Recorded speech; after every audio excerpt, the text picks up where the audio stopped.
Have you heard? A new provider enrollment system is coming. Built from the ground up, the Provider Enrollment and Management System, or PEMS, will make your enrollment and information management tasks easier than ever. But how does PEMS differ from the systems in use today? Well, let's compare. With PEP, you could enroll, re-enroll, and revalidate your enrollment in Medicaid, CSHCN, and Texas Health Steps. You can do that in PEMS too, but you'll also be able to manage all your provider information, enroll in long-term services and support, kidney healthcare, and more.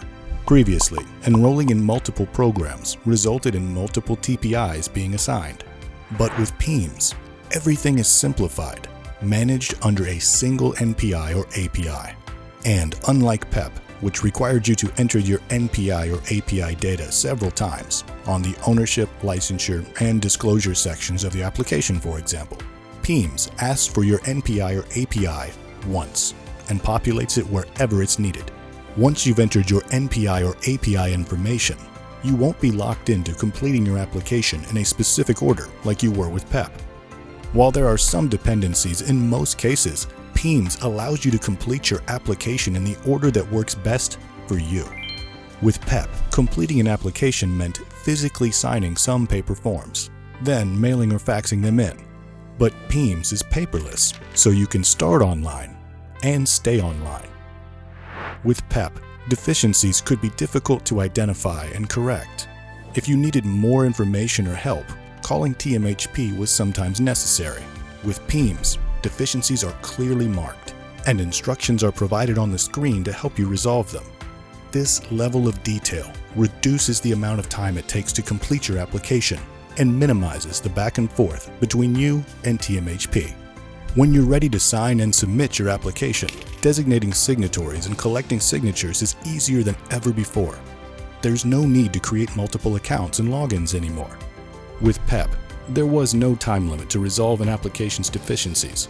With PEMS, once you submit your enrollment request, you will have a total of 45 business days to correct any deficiencies. The clock on the 45 days only counts when the enrollment request is in your control. You'll receive weekly emails reminding you about the changes you need to make and the deadline for making them. If deficiencies aren't fully resolved by the deadline provided, your application will be closed. And there's more detail, so you'll easily be able to tell where your application is in the process at all times. This level of visibility and transparency just wasn't possible with PEP. It's important to know that effective dates are no longer retroactive and will be set to the date that your application was approved. Once your enrollment is complete, performing maintenance tasks and managing your provider information is easy. In the past, applications and maintenance requests had to be tracked across two different systems, PEP and PEMS. Now, PEMS will be your one-stop shop for tracking current and past requests. It lists everything on one dashboard, so you don't have to track down statuses using different systems and methods. For example, if you wanted to update your location or contact information preferences, you were required to use PEMS or fill out a paper form and send it to TMHP. Adding a new practice location or a program is also easier in PEMS. It can be done using an existing enrollment application, which leverages information you've already provided. With PEMS, you can manage all these tasks in one place.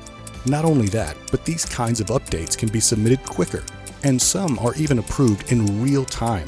It even prevents duplicate requests, reducing potential issues with enrollment and maintenance requests. PEMS gives you more control over your information management than ever before. When the time comes, revalidating your enrollment is easier too. Before, you had to track different revalidation dates across all legacy identifiers. Because enrollment in PEMS is at the NPI or API level, revalidation dates align to a single enrollment period instead of tracking different dates across different identifiers. And if you revalidate in a timely manner, the new enrollment period starts the day after the previous enrollment period ends. No more losing days if you revalidated early. Welcome to the new face of enrollment with TMHP. We can't wait for you to try it.